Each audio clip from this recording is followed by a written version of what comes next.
maka ingon jud ka nga murag dili na ni kawan, dili na wala nang hustisya ba, murag makaingon jud ka nga murag di na ni maayo.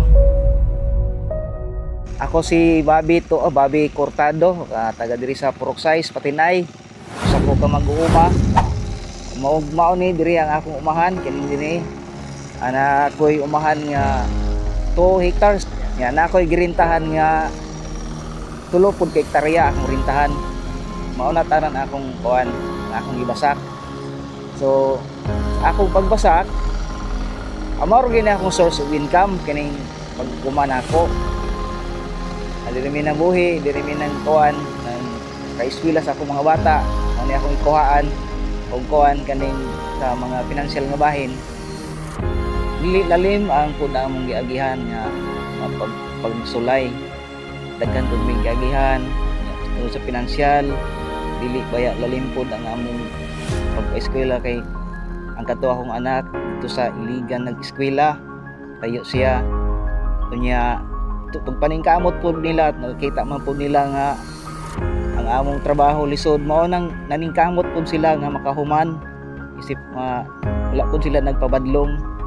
Mao to nga ako po nakita po nako nga naningkamot sila, mao nang ako gyud silang gisuportahan aron makahuman sila, aron dili sila mahimo na nga padas namo gyapon nga naglisod, aron kuan pud sila, makaangat-angat pud sila sa ilang kuan, ilang panginabuhian. Ako ang kamagwangan na nakahuman nag-eskwela tungod sa among diri sa among trabaho, mao rin yung source of income. Isip engineer na adila sa PEO, sa Provincial Engineering Office ng trabaho. O katong akong isa ka anak pod nakahuman na nakapasar na og boards, isip ko sa ka maestra og mao to nga mao ra ni agyud amo ang ikuhaan sa amo ang kuan, amo ang pagpa-eskwela sa akong mga anak.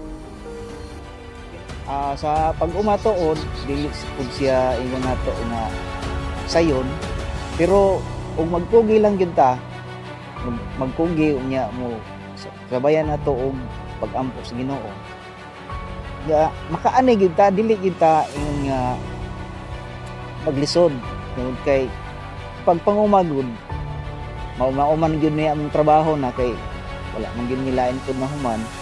Makaingon gyud ko nga dili man mi nabuhi, wala man pud mi naglisod kay naka-eskwela man pud ko mga anak human. Nakapalit pud ko mga napalit nato nga nakapalit pud ko lote gamay. Basta dili pud ingon nga lisod ang among kahimtang. Maayo gyud ug mag-umalang ka magkugi. Dili gyud ka ingon nga magutom, naa gyud kay makaon. Ug sa pag-uma, diri man ko nabuhi na gyud kay wa man ko lain lagi trabaho, mao man ni nagsugod kog uma, ulit tawo pa ko mga 20 anyos pa ko nag-uma gikan suod kuan uma. Antud karon mga 50 na ko.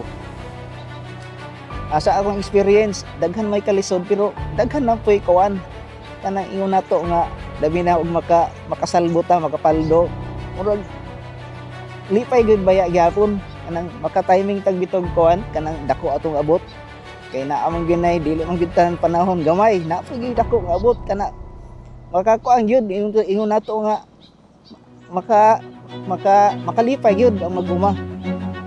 Sa atong gobyerno lang nga unta, ako lang pahangyo nga ato yung suportahan ng mga mag-uuma kay kami baya ang kuan kani yung nato yung panato nagpakaon sa atong nasod niya. Mao nang ang hangyo ko sa atong kuan panggobyerno ta makita pud ninyo ang among kahago og ang suporta unta pud kanang dili ba ingon nato nga kuan maundang kung dili magpadayon ang suporta kay kinahanglan gyud namo kami nga mga mag-uuma.